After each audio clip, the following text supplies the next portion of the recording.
निवेश के भले ही कितने ही मॉडर्न विकल्प मौजूद क्यों ना हो, लेकिन हजारों साल से चले आ रहे एक सुरक्षित और आकर्षक निवेश के मौके का क्रेज जो है वो बरकरार है। हम बात कर रहे हैं येलो मेटल सोने की, जिसकी फिलहाल चांदी आई हुई है। नमस्कार, आप देख रहे हैं स्वदेश आर, मैं हूं आपके साथ प्रशांत पांडे और सोने के इसी गोल्डन रन से आज करेंगे स्वदेश आर की शुरुआत।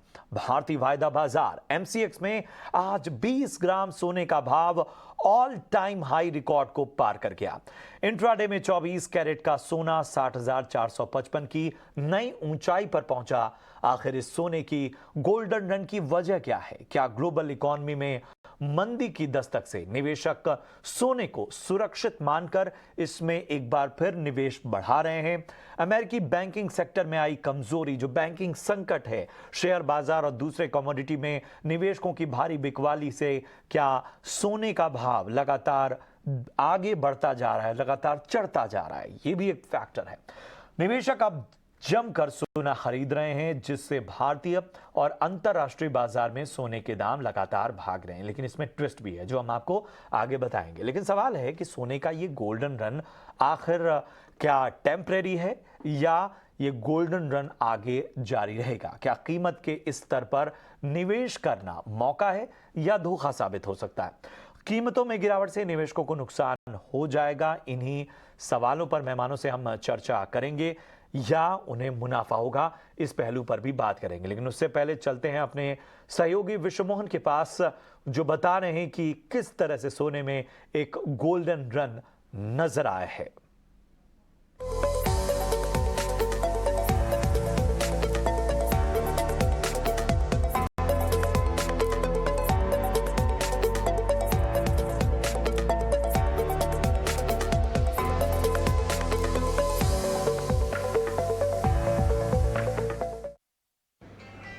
देखिए, बुलियन मार्केट को हमेशा डर पसंद आ रहा है और बाजार में फियर फैक्टर है। आप देख ही रहे हैं जिस तरह से ग्लोबल बैंकिंग सेक्टर को लेकर चिंता है, उसका फ़ायदा गोल्ड को मिल रहा है। जब भी बाजार में जितना ज़्यादा डर होगा, लोग गोल्ड की तरफ आते हैं और सेफ हेवन के तौर पर इसे ही देख रहे हैं। हालांकि कई बार ऐसा भी होता है कि सेफ हेवन के तौर पर डॉलर की भी मांग बढ़ती है, लेकिन इस बार पिछले 2-3 दिनों से देख रहे हैं कि डॉलर की डिमांड इस बार उस तरह की नहीं है। डॉलर इंडेक्स आप देख सकते हैं 103 के आसपास है। फिर दूसरा जो फोकल पॉइंट है, बॉन्ड डील, यूएस का जो 10 ईयर बॉन्ड यील्ड है, उसमें काफ़ी गिरावट आ चुकी है, 3.25% के आसपास आ चुका है। पिछले महीने हम देख रहे थे कि 4% के ऊपर था। तो ये भी एक फ़ायदा है, क्योंकि आमतौर पे अगर यील्ड अगर ऊपर की तरफ जाते हैं तो वहाँ पर फिक्स आपको पैसा ज़्यादा ब्याज मिलता है और गोल्ड एक नॉन इंटरेस्ट पेइंग इंस्ट्रूमेंट है, तो इसका भी फ़ायदा है। तो यील्ड अगर नीचे तो डेफिनेटली लोग गोल्ड की तरफ आएंगे। यहाँ पे आपको ज़्यादा अपॉर्चुनिटीज़ दिख रही है और माहौल भी ऐसा है, तो एक सेफ हेवन के तौर पर गोल्ड की ज़बरदस्त बाइंग हो चुकी है। और जैसा आपने कहा अभी कि 5,000 रुपये से ज़्यादा महंगा सिर्फ मार्च के महीने में हो चुका है। एक साल की बात करें तो 15% से ज़्यादा की तेज़ी गोल्ड में आ चुकी है। और फिलहाल जितने भी फैक्टर्स है वो गोल्ड के फेवर में लग रहे हैं, क्योंकि डॉलर भी कमज़ोर है, बॉन्ड यील्ड में भी नरमी है और इक्विटी मार्केट में तो बिकवाली चल ही आ रही है। तो एसेट का जो रीबैलेंसिंग हो रहा है उसका फ़ायदा गोल्ड उठा रहा है। तो आपने देखा कि आखिर किस वजह से जो है वो सोना इस वक्त जो है वो बेहतर संकेत दिखा रहा है, और इसी पर हम जरा चर्चा करेंगे। किन किन पहलुओं पे चर्चा करेंगे वो हमने आपको बताया। समझने की हम कोशिश करेंगे कि इस रैली के पीछे की वजहें क्या हैं, आगे के क्या संकेत हैं, निवेश जो है वो एक मौका है या धोखा है। इन पहलुओं पर हम चर्चा करेंगे। सबसे पहले मेहमानों से आपका परिचय करा दें। हमारे साथ बेहद खास मेहमान इस चर्चा में जुड़ रहे हैं। हमारे साथ हैं आशीष पेठे साहब, जो कि जीजेसी से हैं, India gem and jewellery domestic council से। बहुत बहुत स्वागत आशीष जी आपका। इसके साथ ही हमारे साथ मनोज कुमार जैन साहब हैं, डायरेक्टर हैं head commodity and currency research से पृथ्वी फिनमार्ट से। बहुत बहुत स्वागत जैन साहब आपका भी। सबसे पहले पेटे सर, मैं आपके पास आना चाहूँगा। मैं देख रहा था कि करीब करीब पिछले हफ्ते अगर हम देखें तो 6% के करीब सोने में ज़बरदस्त तेज़ी नज़र आई, और पिछले 10 दिनों की बात करें, स्पेशली मार्च की अगर हम बात करें, तो 5,000 से ज़्यादा जो है वो सोना महंगा हो चुका है। ऊपरी स्तरों से आज हालांकि एक रिकॉर्ड हाई बनाने के बाद थोड़ा हल्का ज़रूर हुआ सोना, लेकिन उसके बावजूद ये जो है शुक्रवार के मुकाबले हाई है। क्या संकेत हैं, क्या फैक्टर्स हैं, किस तरह से ऑब्जर्व कर रहे हैं आप? जैसे आप जानते हैं कि यूएस में बैंकिंग सेक्टर में सब जानते हैं कि क्या हो रहा है। और ये यूरोप में भी वही आसार नजर आ रहे हैं। अमेरिका में इन्फ्लेशन कंट्रोल जैसे चाहिए वैसे नहीं हो रहा है। और यूएस में बॉन्ड बाइंग सरकार की तरफ से हो रही है। तो ये सब जो पूरे इंडिकेटर्स है वो सोने को बुलिश बना रहे हैं। इसमें लोगों का निवेश होने वाला है। और ये बुल रन जो है, जो मुझे नहीं लगता कि जस्ट ये कोई न्यूज़ का रिएक्शन है। It is a strong strategic bull run मुझे लग रहा है। और आगे चलते हुए और लगभग 2050 या 2075 तक ये रैली आगे जा सकता है, ऐसा मेरा मानना है। ठीक है, ठीक है, ठीक है। तो फिलहाल जो है वो जो ग्लोबल सेंटिमेंट्स हैं और जो भी अस्थिरता का माहौल है, जो हमेशा से ये माना जा रहा है कि जब भी जो दुनिया अस्थिर होती है या दुनिया भर के बाजारों में जब एक तरह का प्रेशर नजर आता है तो गोल्ड की जो प्राइस की चमक है वो बढ़ जाती है और वो एक फैक्टर साफ तौर पर नजर आ रहा है। मनोज जी, आपकी क्या राय है? क्योंकि बहुत सारी चीज़ें हैं जिसमें सबसे बड़ा फैक्टर जो बैंकिंग संकट है उसे देखा जा रहा है, उसका एक असर देखा जा रहा है। फिर भी आप क्या देखते हैं कि ये एक एक टेम्परेरी फेज है या अभी देख रहे हैं कि जिस तरह की ग्लोबल टेंशन है, जिस तरह का तमाम बाजार जो हैं दबाव में हैं, उसमें ये रैली आगे भी जा सकती है? Good evening Prashant ji. नहीं, ये टेम्पररी रन हम नहीं कह सकते, क्योंकि हमने देखा है कि जब से जो रशिया यूक्रेन के वॉर की शुरुआत हुई थी गत वर्ष फरवरी में, उसके बाद हमने देखा था कि गोल्ड की जो कीमतें इंटरनेशनल मार्केट में ऑल टाइम हाईज पर पहुंचती हुई नजर आई थी और हमने लगभग $2080 प्रति ट्राई आउंस के भाव जो है इंटरनेशनल मार्केट में आते हुए देखे थे। उस समय भारतीय बाजारों में भी कीमतें 56,000 के स्तर को पार करती हुई नजर आई थी, क्योंकि रूपी उस समय जो है वो 80 के नीचे बना हुआ था, इसलिए हमने भारतीय बाजारों में ऑल टाइम हाईज बनते हुए नहीं देखे। उसके बाद से हम देख रहे थे कि यूएस फेड की तरफ से और बाकी जो दुनिया भर के जो सेंट्रल बैंक्स हैं वो लगातार ब्याज दरों में बढ़ोतरी कर रहे थे। तो उनकी तरफ से महंगाई को कंट्रोल करने के लिए जो अप्रत्याशित ब्याज दरों में जो बढ़ोतरी की गई पिछले एक वर्ष में, उसका नतीजा ये निकल कर आ रहा है कि अब हम देख रहे हैं कि जो बैंकिंग सिस्टम है वो बड़े स्ट्रेस में आते हुए नजर आ रहे हैं। और उसकी शुरुआत यूएस से हमने देखी कि ये महीने में एसवीसी बैंक का फॉल आउट हुआ और उसके बाद काफी सारे बैंक जो है वो कतार में है। साथ ही हमने देखा कि यूरोप में भी जो है चिंताएं बढ़ती हुई नजर आई। क्रेडिट स्विस का प्रॉब्लम हुआ, हालांकि वहां पे यूबीएस ने उसको टेक ओवर किया। लेकिन जिस तरह से हम देख रहे हैं कि जो अप्रत्याशित जो बढ़ोतरी ब्याज दरों में पिछले एक वर्ष में जो डेवलप कंट्रीज में हुई है, उसका असर यहाँ पे निश्चित तौर पर जो है ग्लोबल फाइनेंशियल सिस्टम पर पड़ता हुआ दिख रहा है। और इसके बावजूद भी हम देख रहे हैं कि इन्फ्लेशन अभी भी जो है रिकॉर्ड स्तर पर बना हुआ है। तो यह एक स्ट्रेटेजिक बुल रन जो है वो सोने में देखने को मिल रहा है।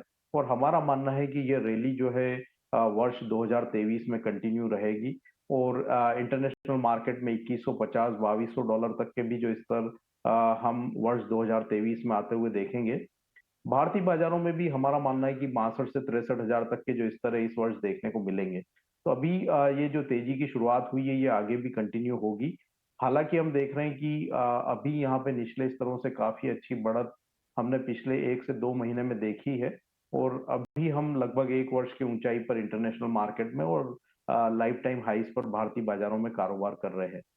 कल से यहाँ पे यूएस फेड की 2 दिन की मीटिंग जो है वो होने वाली है और पूरी दुनिया की नजर यूएस फेड के आउटकम्स के ऊपर रहेगी, क्योंकि जो यूएस और यूरोप में बैंकिंग का प्रॉब्लम हुआ है उसके बाद यूएस फेड यहाँ पे ब्याज दरों में पॉज करता है या फर्दर यहाँ पे रेट हाइक्स जो है वो बरकरार रखता है।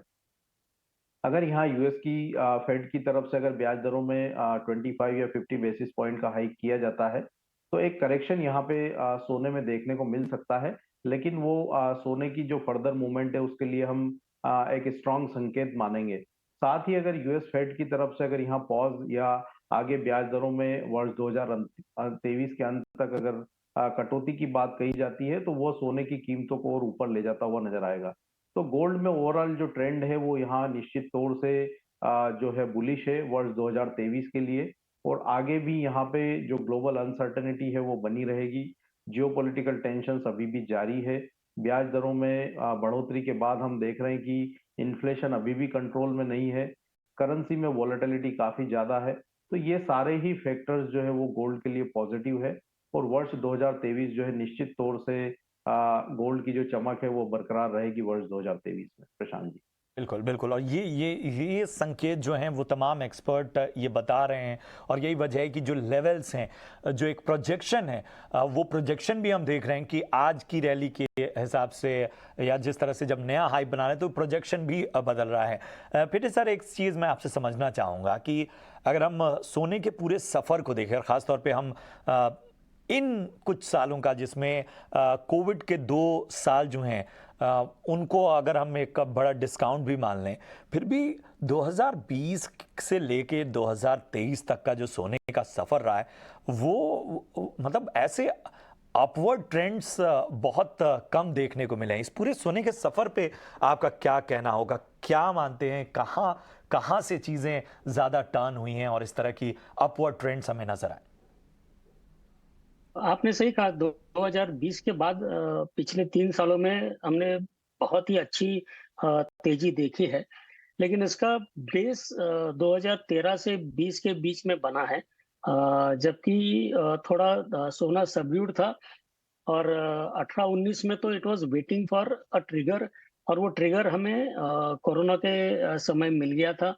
और जिसकी वजह से जैसे कहते ही है कि अनसर्टेनिटी विल ट्रिगर गोल्ड, तो ये जो अनसर्टेनिटी आई वो, और उसके साथ साथ जो जियोपॉलिटिकल टेंशंस 21 में आए वो, और उसके साथ साथ जो यूएस इकोनॉमी के जो इश्यूज थे इन्फ्लेशन के, ये 2-3 फैक्टर को देखते हुए जो बुलरन आया है। लेकिन ये मेरे हिसाब से जो पॉज बीच में हुआ था तब भी it was just waiting for a trigger, और वो ट्रिगर हमें पैंडेमिक के समय मिल गया, ऐसा मेरा मानना है। बिल्कुल, प्रशांत जी। बिल्कुल। तो ये जो है ये बहुत मायने रखता है। जैसा आशीष जी ने बताया कि ये जो एक तेज़ी आप देख रहे हैं इसका वार्म अप जो है वो बहुत पहले से शुरू हो चुका था और यही वजह है कि जब वो वार्म अप जो है वो अपने एकदम पीक पर पहुंचा तब एक तेज़ी का रिजल्ट हमें साफ तौर पर नज़र आया। और इन सब के बीच जैन साहब एक चीज़ समझना होगा कि आम लोग जो हैं उनके मन में सबसे बड़ा सवाल निवेश को लेकर है। हालांकि आपने बहुत क्लियर कहा कि ये बहुत टेम्परेरी नहीं है, जो है वो तेज़ी बरकरार है। फिर भी बहुत स्पष्ट मैं अगर पूछूं तो इस वक्त क्या रणनीति होनी चाहिए? जहां तक रणनीति का सवाल है प्रशांत जी, तो हम देखें कि जो सोने का जो बुल रन है वो आज से नहीं है। हम ओवर द इयर्स अगर हम देखें, अगर वर्ष 2000 में भाव लगभग 4000 के आसपास थे प्रति 10 ग्राम के, जो आज वर्ष 2023 में हम देख रहे हैं कि 60,000 है। तो 15 टाइम्स जो है कीमतें हमने पिछले 22-23 सालों में बढ़ते हुए देखी है। और उसका मुख्य वजह यह है कि ग्लोबल अनसर्टेनिटी, जियोपॉलिटिकल टेंशंस और इन्फ्लेशन। इन्फ्लेशन पूरी दुनिया में हमेशा ही रहने वाला है, क्योंकि जो पॉपुलेशन है वो लगातार बढ़ रही है और हमारे रिसोर्सेज जो है वो लगातार जो है श्रिंक हो रहे हैं। तो कहीं ना कहीं जो इन्फ्लेशन है दुनिया भर का, वो यहाँ पे सेफ हेवन असेट्स जो है उनको कंटिन्यू ओवर द पीरियड जो है वो सपोर्ट करता रहेगा। तो हमारा मानना है कि जो भी निवेशक है, चाहे वो छोटी अवधि के हों या लंबी अवधि के, अपने पोर्टफोलियो में निवेश का लगभग 15% जो है उनको असेट अलोकेशन यहाँ पे प्रीशियस मेटल्स में रखना चाहिए। और आज हम देखते हैं कि यहाँ पे प्रीशियस मेटल्स में निवेश के काफी सारे विकल्प जो है आपके पास उपलब्ध हैं। चाहे वो भारत सरकार के सोवरेन गोल्ड बॉन्ड हो, जहाँ पे भारत सरकार की गारंटी के साथ ही 2.5% का जो है एनुअल इंटरेस्ट भी दिया जाता है और वहाँ पे मैच्योरिटी भी टैक्स फ्री होती है। उसके साथ ही आपके पास गोल्ड ईटीएफ जो है नेशनल स्टॉक एक्सचेंज और बॉम्बे स्टॉक एक्सचेंज में लिस्टेड है, वहाँ पे छोटे निवेशक एसआईपी के रूप में निवेश कर सकते हैं। उसके साथ ही एमसीएक्स के ऊपर भी छोटे जो लॉट साइज में कॉन्ट्रैक्ट अवेलेबल है, जिसमें आप डिलीवरी ऑप्ट कर सकते हैं।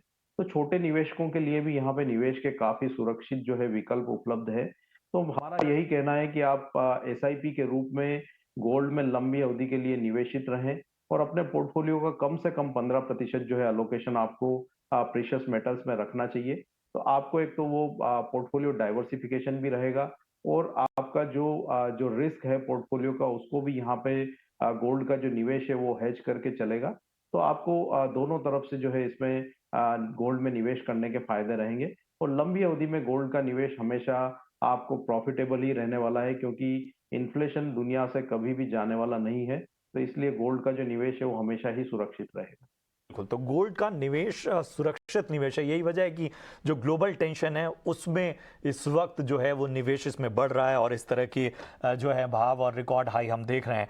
आशीष जी, एक चीज़ मैं समझना चाहूँगा, अगर हाजिर को देखें तो हाजिर में क्या स्थिति है, क्योंकि कहा जा रहा है कि फिजिकल बायर्स के लिए सबसे बड़ा डिस्काउंट डीलर से मिल रहा है और शायद डिमांड में उस तरह की तेजी नहीं है, उसका असर है। क्या कहेंगे आप? इसका जवाब देने के पहले मैं जैन साहब ने जो कहा उस पर थोड़ा और कुछ कहना चाहूंगा जी कि जो सोने में निवेश के जो ऑप्शंस है उसमें जो कॉमन कंज्यूमर है, एंड कंज्यूमर हम कहते हैं, उनके लिए फिजिकल गोल्ड में निवेश भी एक बेहतरीन मौका है, क्योंकि वो जो छोटा आदमी है वो अपनी एसेट अपने पास रखना चाहता है, क्योंकि उसको इन केस ऑफ इमरजेंसी वो यूज करना चाहता है एज एन इंश्योरेंस। तो फिजिकल गोल्ड भी एक अच्छा खासा विकल्प है। और कमिंग टू योर क्वेश्चन, आपने सही कहा, क्योंकि डोमेस्टिक मार्केट में हालांकि अभी गुड़ी पाड़वा एकदम पास में है 2 दिन के बाद, फिर भी फिजिकल मार्केट में उतना ऑफटेक नहीं है, क्योंकि जो जिस रीत से रेट्स तुरंत बढ़े हैं 8-10 दिनों में, उससे लोग थोड़े रुक गए। नॉर्मली हम 15 दिन पहले से कोई भी किसी भी मुहूर्त के पहले हम लोग प्री बुकिंग देखते हैं कि जब लोग आके अपना ज्वेलरी बुक करके चले जाते हैं और मुहूर्त के दिन उसका डिलीवरी लेते हैं, लेकिन उतना प्री बुकिंग हमने देखा नहीं है। और इस सब का इफेक्ट बुलियन डिमांड पे हुआ है, और उसके हिसाब से जो हाजिर मार्केट में जो सोने का भाव है वो डिस्काउंट में चल रहा है, आपने सही कहा। लेकिन मुझे लगता है कि एक 4-8 दिनों में या 10 दिनों में ये सिचुएशन एक बार सेटल हो जाएगी, तो फिर से हाजिर का जो भाव है और जो लैंडिंग कॉस्ट है वो अपने एक दूसरे के आसपास आ जाएगी और मार्केट स्टेबलाइज हो जाएगा। और इसके आगे चलते अक्षय तृतीया और वेडिंग सीजन है, तो ये लो के बाद आगे चल के फिजिकल डिमांड तो बढ़ने ही वाला है। तो आई थिंक द डिस्काउंट है वो आगे चल के 10-15 दिनों में मैं कम होते देख रहा हूँ। ठीक है। तो ये बात बहुत स्पष्ट करनी जरूरी थी, और हाजिर में क्या स्थिति है वो भी बहुत बेहतर तरीके से मनोज सर ने बताया। कुमार जैन साहब एक और हमारे खास मेहमान इस वक्त जुड़ चुके हैं, इब्जा के नेशनल स्पोक्स पर्सन है, इब्जा यानी Indian Boolean jewellers association. Kumar Jain साहब, बहुत बहुत स्वागत। ये जो गोल्डन रन हम देख रहे हैं और ख़ासतौर पे मार्च में जो है वो जिस तरह की तेज़ी आई है, तमाम जो मेहमान हैं उनसे हमने राय ले ली, आप इसे कैसे देखते हैं? ये संकेत क्या कह रहे हैं? ये थोड़ा टेम्परेरी है या आप भी मानते हैं कि अभी ये रैली लंबी चलने वाली है? नहीं है, टेम्पररी है, लेकिन बेसिकली कारण बना कि फेड रिजर्व की मीटिंग कल परसों है, तो वो भी एक कारण बनेगा। दूसरा कारण यहाँ यूक्रेन रशिया का वॉर चल रहा है, वो भी एक कारण बन। तो लोग सोचते हैं कि युद्ध तो हो रहा है और बैंकें भी खाली हो गई है, तो पैसा कहाँ लगा है। ये सब देखते हुए सोने में तेजी आई है और तेजी रहेगी। जैसे कि हमारे आशीष जी ने कहा, बिल्कुल सही मानना है उनका कि सोना ये टेम्पररी 3-4 दिन की तेजी है, फिर वापस आके सेटल होगा। लेकिन डेफिनेटली अब शादी, अभी अक्षय तृतीया भी आ रहा है और गुड़ी पाड़वा भी, 2 बहुत बड़े महाराष्ट्र के फेस्टिवल्स आ रहे हैं, तो इसमें डिमांड तो रहेगी, वैसे मांग भी रहेगी। और हम इस समय रिसाइकल गोल्ड से काम कर रहे हैं। एक बहुत बड़ी बात है कि लोगों की शादियां अटके नहीं, और मिड जुलाई तक शादियां आपकी बार रखी हुई है। जनवरी 15-16 जनवरी से लेके मिड जुलाई तक 70 लाख से 65 लाख शादियां हैं। तो किसी न किसी तरह लोग अपना काम चला रहे हैं। डेफिनेटली फ्रेश गोल्ड नहीं लेके रिसाइकल गोल्ड से काम चल रहा है, लेकिन चल रहा है काम। आज भी ग्राहक है, दुकान में कस्टमर थे और सुबह से शाम तक हमने काम भी किया था। लेकिन कहीं ना कहीं जाके अगर बैंक भी लॉस में आती है और मार्केट में यहाँ युद्ध चल भी रहा है, तो पैसा वापस किसी न किसी जो इन्वेस्ट करते हैं, रेगुलर इन्वेस्टर हैं, सोने और चांदी में ज्यादा अपना ध्यान रख के सोने में इन्वेस्ट करते हैं। बिल्कुल। तो ये फैक्टर्स है। यहाँ पर थोड़ी सी राय जो है वो डिफर नजर आई। बहुत से जो हमारे मेहमान हैं वो मान रहे हैं कि अभी जो है वो बेहतर रन और आने वाले वक्त में नजर आने वाला, ये टेम्परेरी नहीं है। मनोज जी, एक चीज़ मैं समझना चाहूँगा, ये जो भाव है, ये जो करंट मूल्य आप देख रहे हैं, इसमें क्या सुझाव होगा? बहुत बहुत सीधा सवाल मेरा, मतलब इस भाव पे खरीदना चाहिए? होगा कि जिन्होंने जो भी निवेशकों ने निचले भावों पे यहाँ पे बाइंग की थी, एक बार यहाँ मुनाफा वसूली कर सकते हैं। फ्रेश बाइंग के लिए थोड़ा वेट करना चाहिए, क्योंकि यहाँ पे 2 दिन जो यूएस फेड का मीटिंग है और उसके चलते यहाँ पे वॉलेटिलिटी जो है अगले 2 दिन काफी ज्यादा रहने वाली है। ओवरऑल लॉन्ग टर्म ट्रेंड अभी भी पॉजिटिव है, लेकिन हमने एक अच्छा रन जो है पिछले 1 महीने में सोने में देखा है 10% से अधिक का। तो हमारा मानना है कि अब फ्रेश बाइंग के लिए थोड़ा वेट करना चाहिए। 58,000 से 57,500 का जो लेवल रहेगा वो फिर नए निवेश के लिए एक अच्छा लेवल मैं मानता हूं। तो थोड़ा सा यहाँ पे 2-3 दिन वेट करके चलना चाहिए। यूएस फेड की मीटिंग के बाद यहाँ जो भी करेक्शंस आते हैं वो फिर फ्रेश निवेश के लिए सुरक्षित रहेंगे। और जो लंबी अवधि के निवेशक हैं वो एसआईपी के रूप में हर भाव पे यहाँ पे निवेश जो है वो करके चल सकते हैं। ठीक है, ठीक है। इसके अलावा आप क्या देखते हैं, मतलब कौन से ऑप्शन ज्यादा आपको आकर्षक लग रहे हैं? अगर मैं बोलूं तो यहाँ पे अगर आपको फिजिकल गोल्ड की जरूरत है तो आप फिजिकल गोल्ड में जा सकते हैं। लेकिन आप अगर निवेश के रूप में देख रहे हैं और आप लंबी अवधि के लिए निवेश करना चाहते हैं तो भारत सरकार के जो सोवरेन गोल्ड बॉन्ड है वो एक अच्छा ऑप्शन है, क्योंकि वहां पे भारत सरकार की गारंटी के साथ आपको 2.5% जो है एनुअल इंटरेस्ट भी मिलता है। तो वो एक अच्छा ऑप्शन है। और जो बेहद जो छोटे निवेशक हैं वो गोल्ड ईटीएफ के माध्यम से भी जा सकते हैं, क्योंकि वहां जो ईटीएफ की जो यूनिट है, एक सिंगल यूनिट, वो लगभग 50 से 55 रुपए की एक यूनिट होती है। तो काफी छोटे निवेश से आप जो है सोने में शुरुआत कर सकते हैं। तो काफी सारे ऑप्शंस हैं। जैसा जो निवेशक है उनका रिस्क अपेटाइट और जो होराइजन है, टाइम होराइजन, उसके हिसाब से वो अपने निवेश का विकल्प चुन सकते हैं। तो यहाँ आपको बहुत ही बेहतर राय मिलती हुई और उस हिसाब से आप जो है वो अपने इन्वेस्टमेंट का प्लान बना सकते हैं। आशीष सर, हालांकि मैं जानता हूं कि आप फिजिकल गोल्ड के प्रति आपका रुझान हमेशा रहेगा, लेकिन उसके बावजूद मैं अगर आपसे एक ऑप्शन मांगूं और आपसे विकल्प को चुनने को कहूं तो आप क्या मानेंगे? फिजिकल गोल्ड तो ठीक है, चलिए उसकी ओर तो रुझान है, लेकिन बॉन्ड या ईटीएफ कहां आप मानते हैं कि बेहतर जो है वो निवेश के मौके बन सकते हैं? गोल्ड बॉन्ड जो है it is always a good option, और बहुत सारे एचएनआईज गोल्ड बॉन्ड में निवेश भी कर रहे हैं। लेकिन अभी जो एक नया पहलू आया है कि डिजिटल गोल्ड का, उसको भी कंज्यूमर उसके बारे में भी सोच सकते हैं, क्योंकि उसमें वो अपने हिसाब से छोटी अमाउंट में डिजिटल गोल्ड में इन्वेस्ट कर सकते हैं और जब चाहे उसको फिजिकल फॉर्म में ट्रांसफर कर सकते हैं। तो ये डिजिटल गोल्ड का जो नया ट्रेंड आया है वो भी अच्छा है, लेकिन वहां पे निवेश करने के पहले उस कंपनी के बारे में जानकारी ले ले और अच्छी कंपनी में ही इन्वेस्ट करे। तो डिजिटल गोल्ड या डिजी गोल्ड जो अभी रुझान है, कई ज्वेलर्स भी इसको ऑफर करते हैं, तो उसमें डिजी गोल्ड में आप अपने हिसाब से, अपने वैल्यू के हिसाब से इन्वेस्ट कर सकते हैं। That is also good option. बिल्कुल। तो ये इन इस चर्चा का मकसद ही यही रहा है कि हम जरा हर पहलू को एक चर्चा में शामिल करें। जो कहते हैं गागर में सागर, कि साहब आपके लिए ये जो लेवल्स हैं यहाँ पर निवेश जो है वो मौका है या अभी आपको इंतजार करना चाहिए, क्या संकेत हैं, ये सारी चीज़ें हैं। कुमार जैन साहब, हम मान रहे हैं कि चलिए कुछ करेक्शन आएगा और इस करेक्शन पे भी निगाह रखनी है, बाजार हमेशा उसके लिए जाना जाता है, लेकिन उसके बावजूद जब हम एक अपवर्ड ट्रेंड्स की तरफ देख रहे हैं, कम से कम एक ट्रेजेक्ट्री जो हम देख रहे हैं खासतौर पे साल 2020 से, वो तो यही कह रही है कि अपवर्ड ट्रेंड आगे भी जारी रहेगा। आप अनुभवी हैं और इस पूरे बाजार को बेहतर तरीके से आप सभी समझते हैं, तो आपका अगर एक लेवल देखूं कि यहाँ से सोने को किस हाई पे आप देखने वाले हैं और इसमें कितना समय लगेगा, तो वो प्रोजेक्शन अगर आप दे पाए। नहीं, आज भी सोने की आपको जानकारी दे दूं कि आज सोना बढ़ के 61,300 पे गया था और अब जो सोना चल रहा है 58,700 के आसपास चल रहा है। तो 60,000 की लिमिट, अपर लिमिट हो सकती है। और जैसा कि मनोज जी ने कहा कि मैक्सिमम इसमें मिनिमम 57, 57.5 के आसपास जाएगा। तो अब रेंज बाउंड जो हो गई वो हम देखेंगे तो 57,500 से 60,000 की रेंज बाउंड रहेगी। इस बीच में अगर आदमी अपने आप को सोने से भरवित करता है या फुलफिल करता है तो एक ठीक रेंज है। हो सकता है कल इससे ज्यादा तो जाने के चांसेस वैसे भी कम है।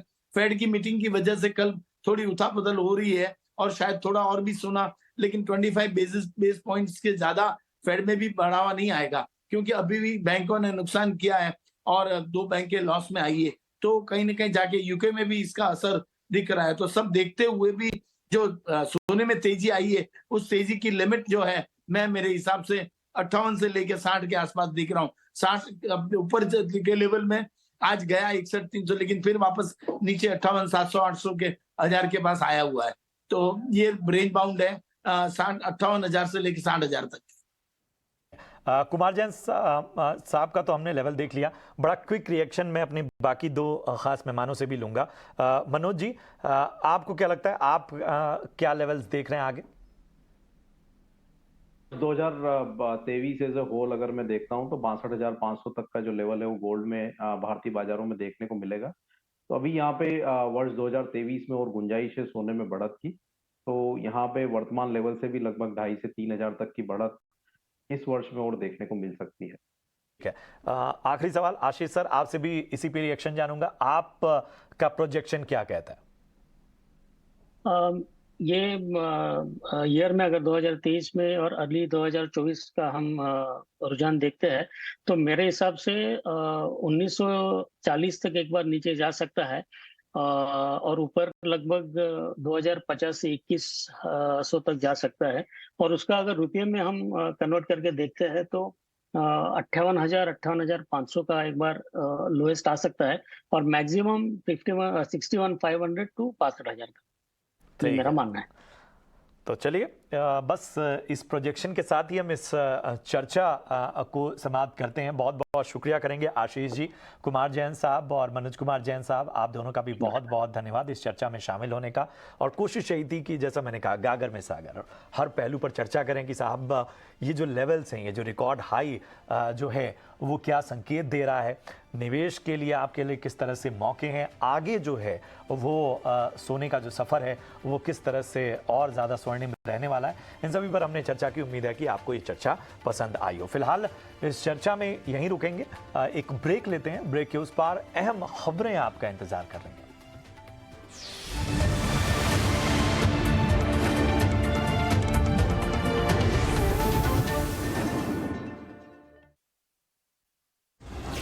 In association with BSE, experience the new.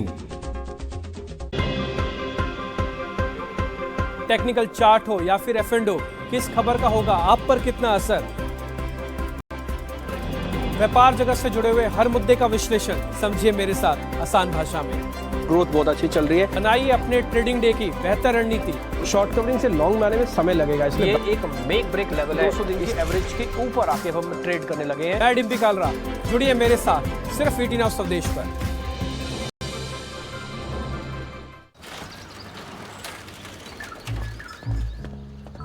Hello Kia, open the sunroof please. Sunroof opening. Zoom zoom vroom vroom. Zoom zoom. Open sunroof. Zoom zoom vroom vroom. And a wee.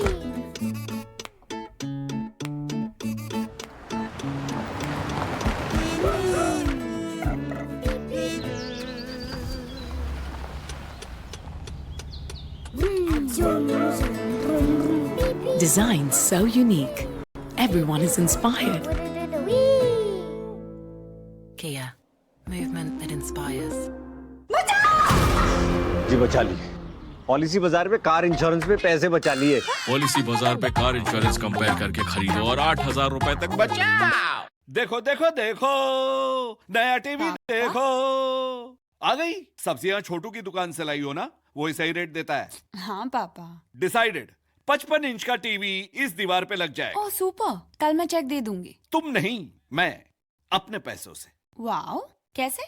ये देखो advertisement, 30% assured returns on investment. मैं भी invest कर रहा हूँ। अच्छा, मतलब सब्जी सिर्फ छोटू की दुकान से, पर इन्वेस्टमेंट एडवाइस किसी भी अरे गहरे से। पापा, अजनबी का ज्ञान, अपना नुकसान। सोच कर समझ कर इन्वेस्ट कर। चैनल्स के प्राइम टाइम में मैं एक ऐसा शो लेकर आई हूं जिसमें पब्लिक का सीधा सवाल पूछने का हक होगा। जो तिरंगे का अपमान कर सकते हैं वो किसी औरत, किसी रूपाली का दर्द क्या समझेंगे? क्या 80 साल के खड़गे जी नई ऊर्जा भर सकेंगे? दिल में तो कोई किसी के झांक के नहीं दे सकता, तो आइडेंटिटी कार्ड ही देख सकता है ना।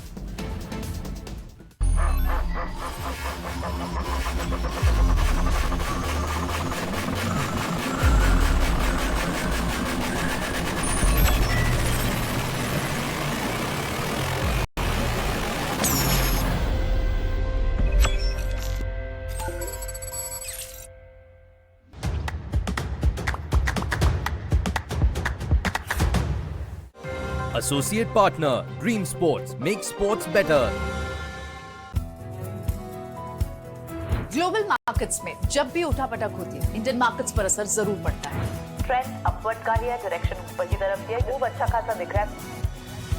स्टॉक में कैश में बाइंग तो हो रही है, लेकिन क्या स्टॉक के फंडामेंटल्स भी यही कहानी बताते हैं? लगभग 400 रुपए तक का मूव स्टॉक में जरूर बनाया होगा। कुछ और स्पेसेस जहाँ पर अच्छी खासी तेजी है। ऐसे ही इन डेप्थ एनालिसिस के लिए जुड़िए मेरे प्रियंका उपलानंद के साथ। ईटी नाउ स्वदेश, बढ़ो देश के साथ।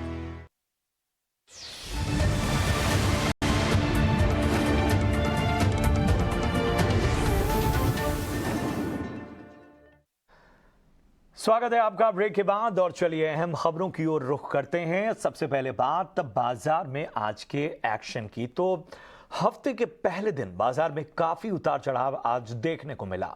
बड़ी गिरावट के बाद बाजार ने आखिरी घंटे में संभलने की कोशिश की, लेकिन दिन के निचले स्तरों से अच्छी रिकवरी के बावजूद बाजार लाल निशान में बंद हुआ। निफ्टी 111 अंकों की गिरावट के साथ 17,000 के नीचे बंद हुआ। आज मेटल, सरकारी बैंक और आईटी शेयरों में सबसे ज्यादा प्रेशर नजर आया। बाजार में पूरे दिन का एक्शन क्या रहा, पूजा त्रिपाठी इसकी पूरी जानकारी दे रही हैं।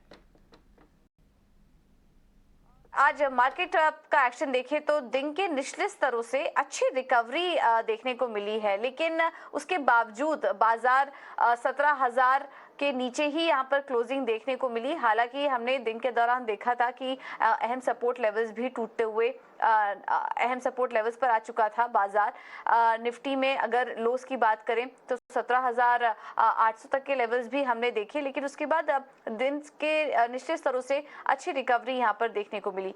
सेंसेक्स में भी 360 अंकों की गिरावट देखने को मिली है और बैंकिंग शेयर भी अगर हम देखेंगे तो यहाँ पर भी गिरावट थी, लेकिन रिकवर होके आज बाजार बंद हुए। हमने बीच में देखा कि डाउ फ्यूचर्स में भी हल्की रिकवरी आई और उसका असर आज भारतीय बाजार की चाल पर देखने को मिला है।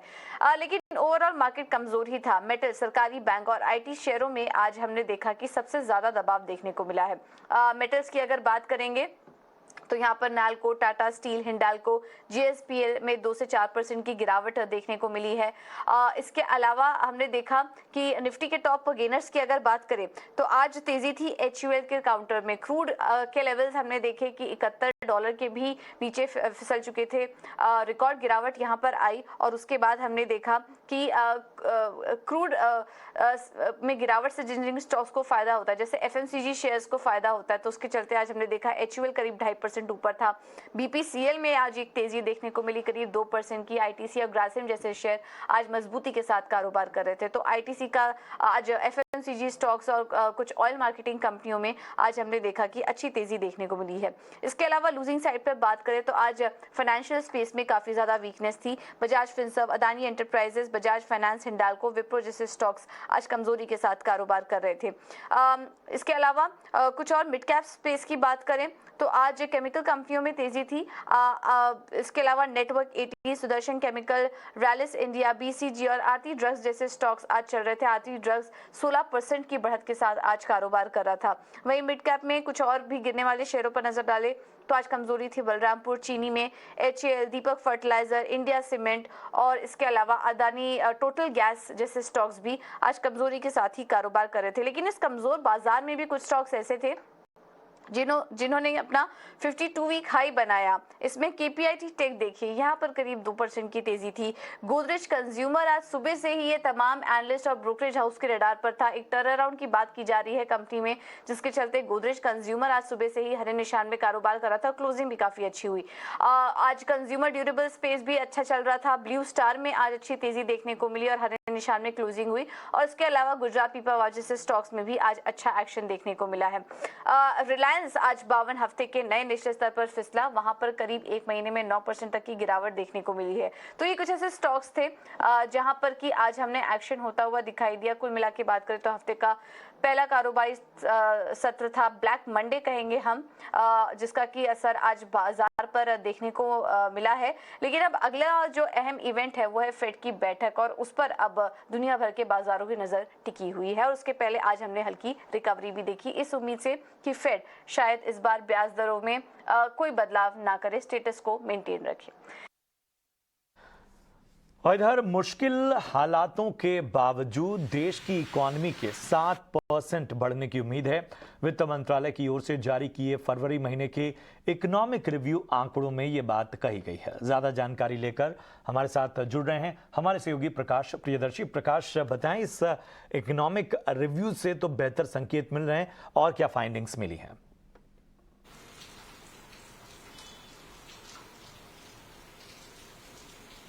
देखिए, फरवरी महीने की जो आर्थिक समीक्षा की रिपोर्ट वित्त मंत्रालय ने जारी की है, उसमें सबसे अहम बात यह है कि तमाम वैश्विक चुनौतियां हैं, उसके बावजूद भी जो आर्थिक विकास की दर है वित्त वर्ष 2023 में 7% के आंकड़े को छूता हुआ दिख रहा है, ऐसा मंत्रालय का मानना है। ग्रोथ मोमेंटम जो कि हमने तीसरी तिमाही के दौरान देखा, कई ऐसे फैक्टर्स हैं जिसकी वजह से इस बात की संभावना जताई जा रही है कि आखिरी तिमाही में भी ग्रोथ में तेजी की रफ्तार जो है वो बनी रहेगी।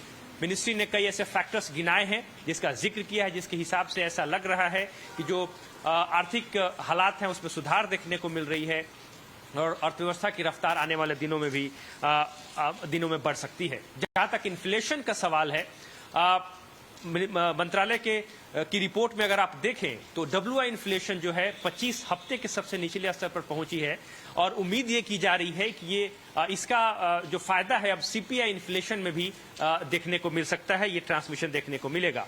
जहां तक ग्लोबल फोरकास्ट का सवाल है, अगर आप इन्फ्लेशन की बात करें तो कई इंटरनेशनल एजेंसीज हैं जिनके रिपोर्ट का हवाला दिया है वित्त मंत्रालय ने और ये कहा है कि वित्त वर्ष 2024 में इन्फ्लेशन में कमी आएगी। और जहां तक भारत का सवाल है तो जो इन्फ्लेशन की दरें हैं वो 5 से 6% के रेंज में बनी रहेंगी, तो जाहिर तौर पे इससे बड़ी राहत मिलती हुई दिख रही है।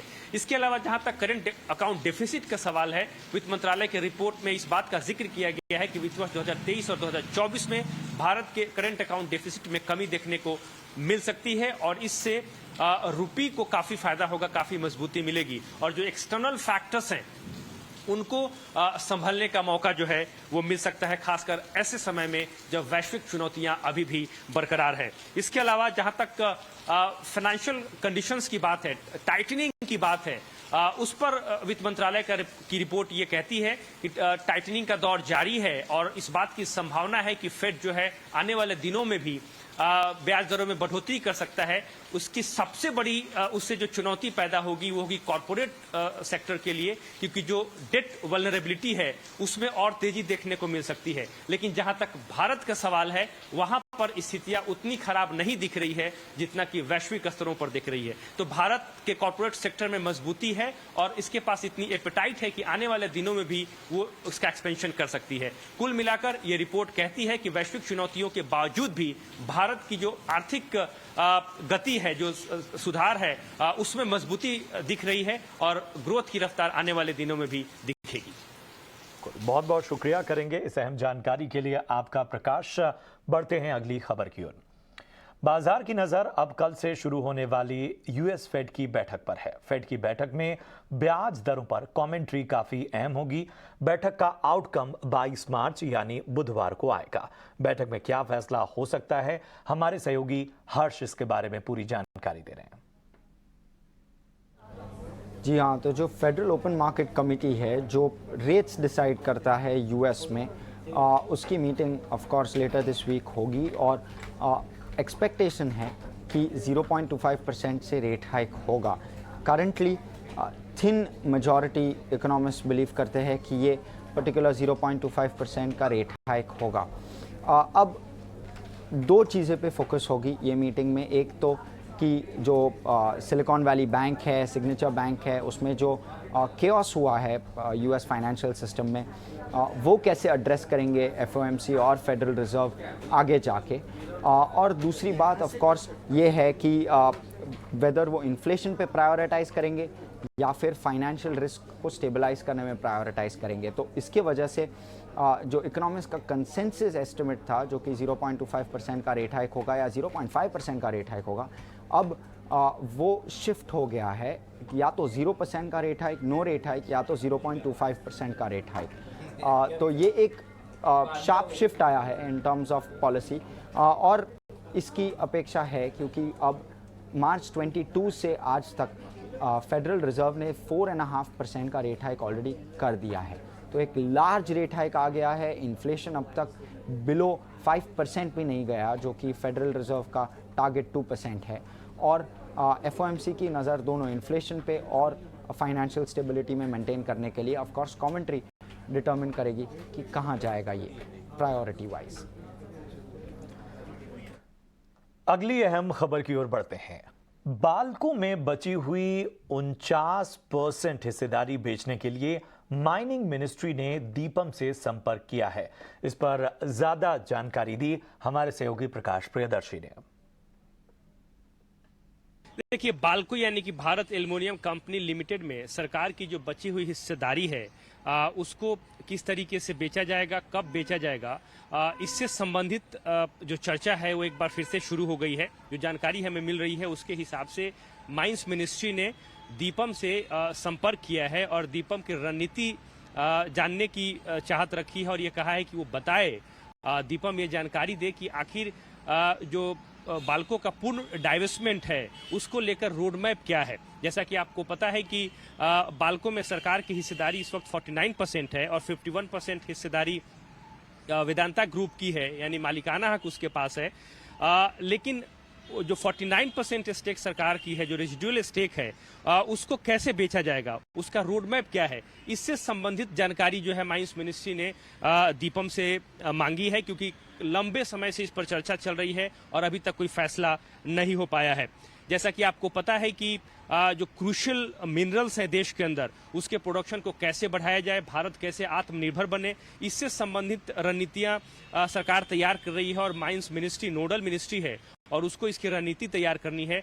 लिहाजा बाल्को को लेकर क्या अप्रोच होना चाहिए मिनिस्ट्री, क्योंकि नोडल मिनिस्ट्री के तौर पे जो सरकार का रेजिडुअल स्टेक है माइंस मिनिस्ट्री ही हैंडल करती है, लिहाजा इसके लिए दीपम से संपर्क किया गया है। साथ ही साथ जैसा कि आपको पता है कि बाल्को एक इम्पॉर्टेंट कंपनी है, खासकर अगर आप एल्यूमिनियम प्रोडक्शन की बात करें। देश की जो कुल कैपेसिटी है उसमें 20% जो एल्यूमिनियम प्रोडक्शन है वो बाल्को कर रही है। लिहाजा अगर माइंस मिनिस्ट्री को इसकी जानकारी मिल जाए कि दीपम किस तरीके से रेजिडुअल स्टेक सेल के रोडमैप के साथ आगे बढ़ना चाहता है, उसके हिसाब से माइंस मिनिस्ट्री अपनी रणनीति जो है वो तैयार कर सकती है। और अगर इस दिशा में सरकार को सफलता मिलती है और दीपम इस पर आगे बढ़ती है, क्योंकि रणनीति उसी को तैयार करनी है, तो जो डाइवेस्टमेंट टारगेट है सरकार का उसको भी हासिल करने में मदद मिल सकती है। और अब बात करते हैं किसानों की महापंचायत की। तो एमएसपी गारंटी कानून की मांग को लेकर आज दिल्ली के रामलीला मैदान में किसानों ने महापंचायत की। किसानों ने एमएसपी की गारंटी के लिए फिर आंदोलन पार्ट 2 की धमकी दी है। दरअसल किसान नेता कृषि मंत्री नरेंद्र सिंह तोमर से मुलाकात करने पहुंचे थे, लेकिन मीटिंग खत्म होने के बाद किसान नेताओं ने कहा कि सरकार बिना आंदोलन के एमएसपी नहीं देगी। उनका कहना है कि अगर किसानों की मांगें नहीं मानी गई तो वो आने वाले 20 से 21 दिनों में बड़ा आंदोलन छेड़ेंगे। बैरियर लगा हुआ है, सरकार को उसको तोड़ के, ये देश की जनता है, इससे बातचीत करनी चाहिए। हमारे फसलों का दाम दे दो, ये 1967 को आधार मान के बाजार भाव से हमारे फसलों की कीमत दे दो, उसका नुकसान हुआ तो उसकी भरपाई कर दो। और राहुल गांधी की माफी और जेपीसी की मांग को लेकर विपक्ष का हंगामा जारी है। आज भी दोनों सदनों की कार्यवाही इस हंगामे की भेंट चढ़ गई।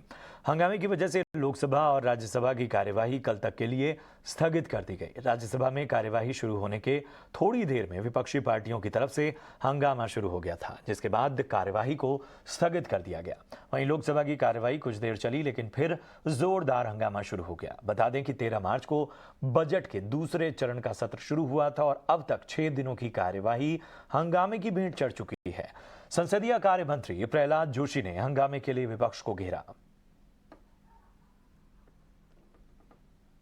As constituted committee, they are trying to unnecessarily disrupt the parliament, which is not good. Sir, दूसरे हफ्ते का पहला दिन है तो क्या कोई रास्ता बनेगा क्या? सरकार की तरफ से कोई प्रस्ताव या विपक्ष की तरफ से कोई नरमी? अभी हम चर्चा करके आपको बताएंगे। लेकिन ऑपोजिशन बोल रहे हैं कि आप लोग हाउस चलाना नहीं चाहते। नहीं ना, हम तो चलाना चाहते हैं, इसलिए हम उनको रिक्वेस्ट भी किया है। वो कह रहे हैं कि क्यों ऐसा है कि आपके लोग भी माफी मांगना चाहिए ना, माफी नहीं मांगते हैं तो कैसे चलेगा? ये आपकी मांग बरकरार रहेगी कि राहुल गांधी अभी एज ऑन फ्राइडे तक तो है, बाकी बाद में देखेंगे।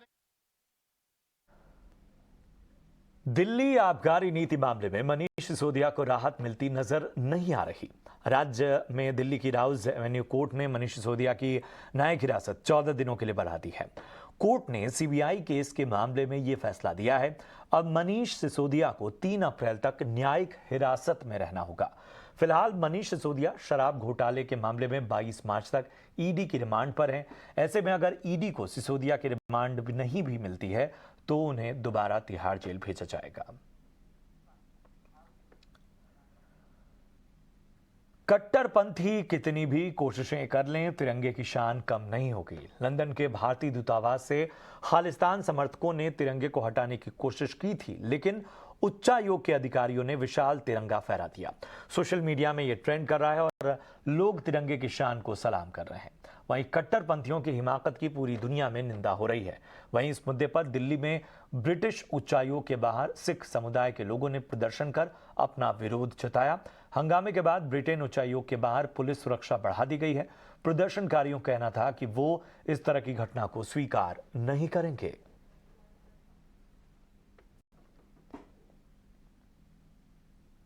देखिए, हमने तो अभी ये देखा आप ही की तरह हैं, जो लोग प्रोटेस्ट करें आप उनसे बात करें, पर हम ये जरूर कहना चाहते हैं जो सिख प्रोटेस्ट करें हम भी उनके साथ हैं। इनकी भावनाएं हमारी भावनाएं हैं। मुझे खुशी हुई है जब मैंने आज देखा कि हजारों की तादाद में सिख पहुंचे हुए हैं, और ये भावना मैं दुनिया भर के सिखों को विनती करता हूं, जो लोग हमारे तिरंगे को बदनाम करते हैं, हमारे तिरंगे की खिलाफत करते हैं, उसका नुकसान पहुंचाते हैं, आप उनके खिलाफ बोलिए।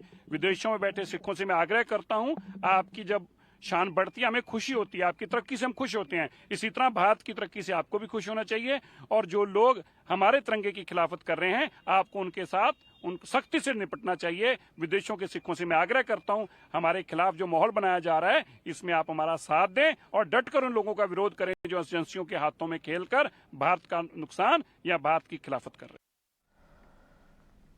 इधर खालिस्तान समर्थक अमृतपाल को पकड़ने के लिए पंजाब पुलिस का सर्च ऑपरेशन जारी है। अमृतपाल को पकड़ने के लिए पुलिस लगातार छापेमारी कर रही है। पंजाब पुलिस के मुताबिक वारिस पंजाब दे संगठन का मुखिया अमृतपाल सिंह, उसका चाचा हरजीत सिंह पंजाब पुलिस के सामने उसने सरेंडर किया। वहीं 110 से ज्यादा उसके समर्थकों और करीबियों पर भी पुलिस ने शिकंजा कसा है। पुलिस ने अपने सर्च ऑपरेशन के दौरान भारी मात्रा में हथियार भी बरामद किए।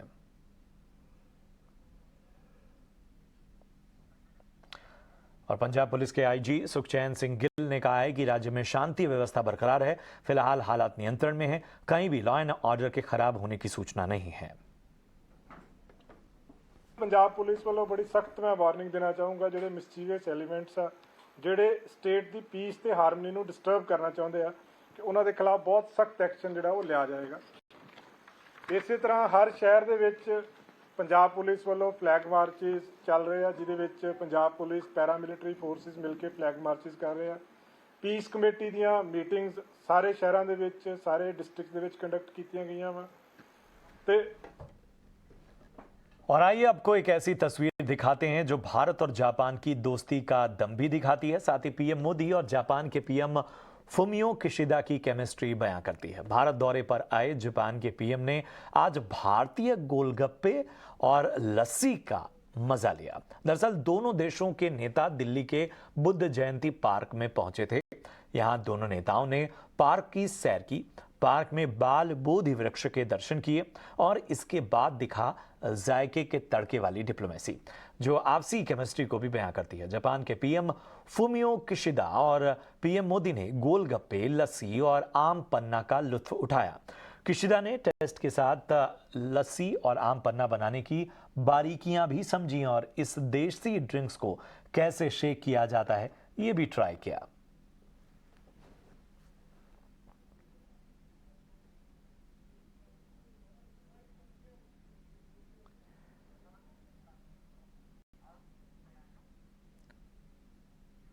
और वहीं से पहले आपसी रिश्तों को और मजबूत बनाने के लिए दोनों देशों में कई समझौतों पर हस्ताक्षर दोनों देशों ने किए।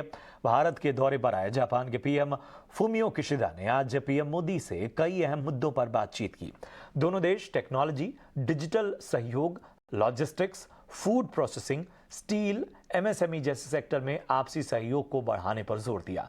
दोनों देशों का नए इंडो पैसिफिक प्लान पर खासा फोकस है। पीएम मोदी ने कहा कि भारत और जापान की रणनीतिक और ग्लोबल साझेदारी लोकतांत्रिक मूल्यों और कानून के शासन पर आधारित है। हमारे साझा लोकतांत्रिक मूल्य और अंतर्राष्ट्रीय पटल पर रूल ऑफ लॉ के सम्मान पर आधारित है। इस साझेदारी को मजबूत बनाना हमारे दोनों देशों के लिए तो महत्वपूर्ण है ही, इससे इंडो पैसिफिक क्षेत्र में शांति, समृद्धि और स्थिरता को भी बढ़ावा मिलता है। आज हमारी बातचीत में हमने द्विपक्षीय संबंधों में हुई प्रगति की समीक्षा की। हमने रक्षा उपकरण और टेक्नोलॉजी सहयोग, व्यापार, स्वास्थ्य और डिजिटल साझेदारी पर विचारों का आदान प्रदान किया। सेमीकंडक्टर और अन्य क्रिटिकल टेक्नोलॉजीज में विश्वस्त सप्लाई चेन्स के महत्व पर भी हमारे बीच सार्थक चर्चा हुई। पिछले साल हमने अगले 5 वर्षों में भारत में 5 ट्रिलियन येन यानी 3,20,000 करोड़ रुपए के जापानी निवेश का लक्ष्य तय किया था। यह संतोष का विषय है कि इस दिशा में अच्छी प्रगति हुई है। 2019 में हमने India Japan industrial competitiveness partnership की स्थापना की थी। इसके अंतर्गत हम logistics, food processing, MSME, textiles, machinery और स्टील जैसे क्षेत्रों में भारतीय इंडस्ट्री की कॉम्पिटिटिवनेस बढ़ा रहे हैं।